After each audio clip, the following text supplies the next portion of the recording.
Wakil Menteri Keuangan Thomas Djiwandono memberi keterangan pers usai mengikuti fit and proper test sebagai calon Deputi Gubernur Bank Indonesia di Komplek Parlemen Senayan, Jakarta, Senin 26 Januari 2026. Luar biasa ini perhatian media Pak Thomas. Bintangnya Pak Thomas hari ini. Assalamualaikum warahmatullahi wabarakatuh. Selamat sore dan salam sejahtera bagi kita semua.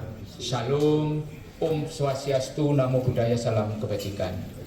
Yang terhormat pimpinan dan anggota Komisi 11 DPR RI, yang terhormat Saudara Thomas A.M. Djiwandono, BAMA.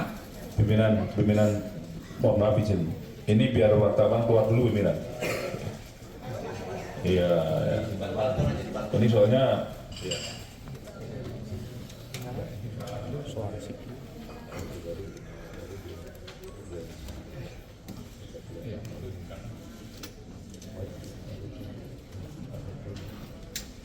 Yang terhormat para hadirin Komisi 11 DPR RI yang hadir pada RDPU hari ini sebanyak 24 anggota, izin 1 fraksi dari penuh yaitu 8, dan menurut ketentuan pasal 279, 281 Peraturan DPR RI nomor 1 tahun 2020 tentang tata tertib telah terpenuhi untuk diadakan RDPU hari ini.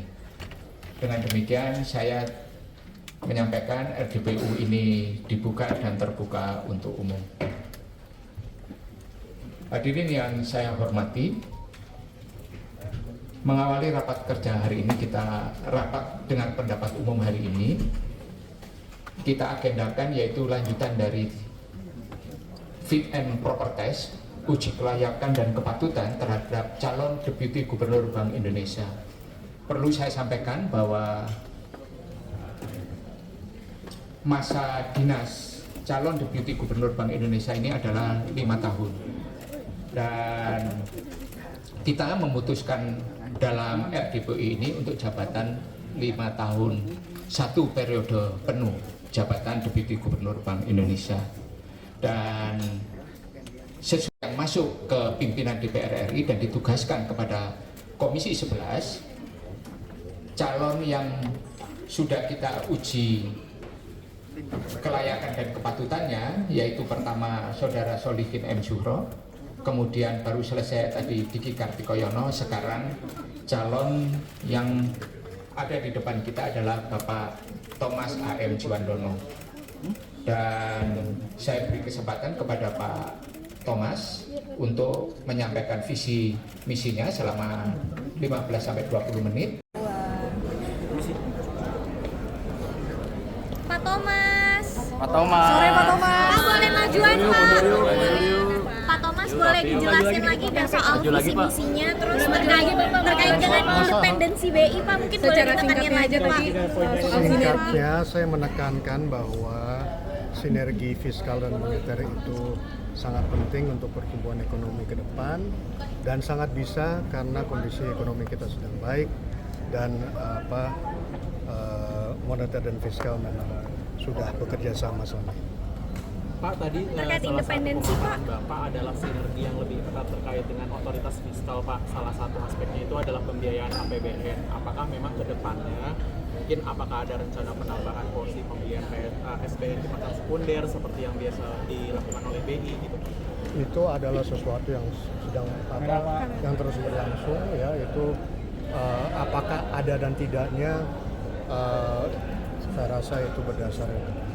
Pak, maksudnya tadi bedanya antara sinergi fiskal moneter sama burden sharing itu contoh nyatanya gimana sih Pak? Kalau burden sharing kan selama waktu itu di pandemi, intinya burden sharing itu sharing dari cost biaya. Kalau yang sekarang saya katakan tadi adalah sinergi untuk pertumbuhan ekonomi. Ini beda, konteksnya juga beda. Yang satu waktu itu saya nggak menyatakan bahwa sebelumnya salah, yang sebelumnya itu sangat diperlukan karena masa COVID tadi. Cuman saat ini targetnya lain, targetnya adalah pertumbuhan ekonomi, makanya antara likuiditas dan penurunan suku likuiditas dari Kemenq waktu itu menopang BI rate yang terus Jadi burden sharing nggak bakal dilanjutin, Pak? Kenapa? Burden sharing nggak bakal dilanjutin. Burden sharing kan sudah suatu konsep yang masa lalu. Jadi lanjutin, Pak ya? Kata Mas tadi disebut soal pengunduran dirinya per 31 Desember tahun ini tadi kayaknya tahun ini atau 2025 ya? 2025 Maret saya sudah tidak menjadi bendahara umum. Sebelumnya saya bendahara umum Gerindra 17 tahun. Ya. Di bulan Maret tahun lalu saya tidak menjadi bendahara umum lagi. Nah, tanggal 31 Desember tahun lalu itu saya keluar dari keanggotaan Gerindra.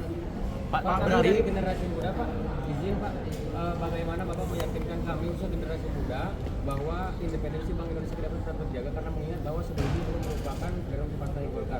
Semua pertama bahwa undang-undang independensi Bank Indonesia itu sangat kuat. Kedua, saya melalui semua proses yang harus dilakukan berdasarkan undang-undang itu. Pak, tadi kan pengundurannya kan sejak 31 Desember 2025, Pak. Apakah memang sejak saat itu, apakah sudah ada rencana? Saya sudah mengundurkan diri sebagai anggota. Oke, terima kasih. Sampai kita ketemu. Terima kasih. Optimis. Optimis. Selamat ya, Pak. Jangan lupa subscribe ya.